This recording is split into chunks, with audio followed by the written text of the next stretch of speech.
Hello, and welcome to Think About It. There are times when addressing a hot political topic can be fairly complicated. You have to dig into the ABC all the way through XYZ details before you can get to the core of the matter and then share some comments. Fast and Furious is not one of those situations. It's very straightforward, very simple. Brian Terry was a border agent. He was guarding our nation, and he's dead. He was shot by someone using a gun that was originally made and sold in America and taken across the border as part of Fast and Furious. The highest legal official in our land, Eric Holder, a.k.a. Stedman Graham, our Attorney General, knows about it. Probably can share in great detail what happened, why it happened, when it took place. But we have a problem. He's not an honest man. In fact, in a memo that he sent to the investigating committee a few months ago, he denied any knowledge of even the name Fast and Furious. And then after they called him out on it by holding up memos that clearly indicated he knew about it, he said, "Oh, you mean Fast and Furious? I thought you meant Fast and Curious," or something to that effect. And so he's in heap big trouble.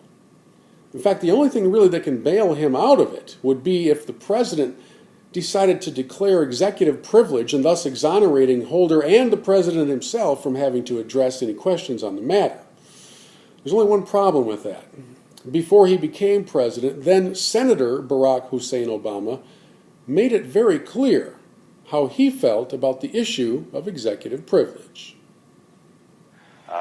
There's been a tendency on the part of this administration to try to hide behind executive privilege every time there's something a little shaky that's taking place. And I think the administration would be best served by coming clean on this. There doesn't seem to be any national security issues involved with the U.S. attorney question. There doesn't seem to be any justification for not offering up some clear, plausible rationale for why these U.S. attorneys were targeted when, by all assessments, they were doing an outstanding job. I think the American people deserve to know what was going on there. Oh, Mr. President, wasn't it a lot easier before everything you said was recorded and then played back so that guys like me, who prepare political commentary videos that are only watched by a few dozen, or maybe if you get really hot, a few hundred people, we don't have to summarize your words anymore. We can just play them back.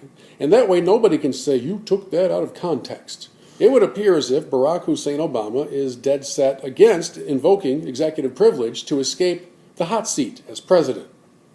So naturally, Barack Hussein Obama has invoked executive privilege to escape the hot seat in this matter.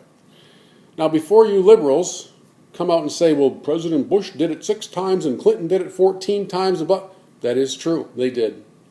I don't really like it then. I think elected officials should be held to account for their actions and decisions.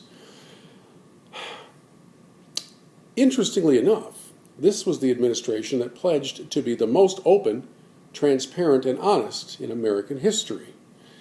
It would appear as if they're failing miserably on all of those counts. And something else kind of troubles me. After the president denied knowing anything about Fast and Furious, in fact, I believe his exact words were, "I heard about that on the news once." I don't understand why you would have to issue an executive privilege order for something you didn't know anything about. It seems to me like the simplest answer would be to come out and say, "Listen, I'm really sorry that this happened to this agent. We're sad for his family, but I don't know anything about it. I haven't heard the term Fast and Furious. I'll release any documents you want to have." But instead, they seem to be taking the opposite approach. And at a time when this administration is already embattled and about to be mired very, very deep in controversy because of immigration stances, it looks like the ship has sprung another leak. Enjoy your next few months, Mr. Nixon. Because in the case of Richard Nixon, nobody died. In the case of Fast and Furious, someone serving our nation did. And every time you employ these shenanigans, you further dishonor his service and his memory. Shame on you, Barack Obama, and shame on you, Eric Holder.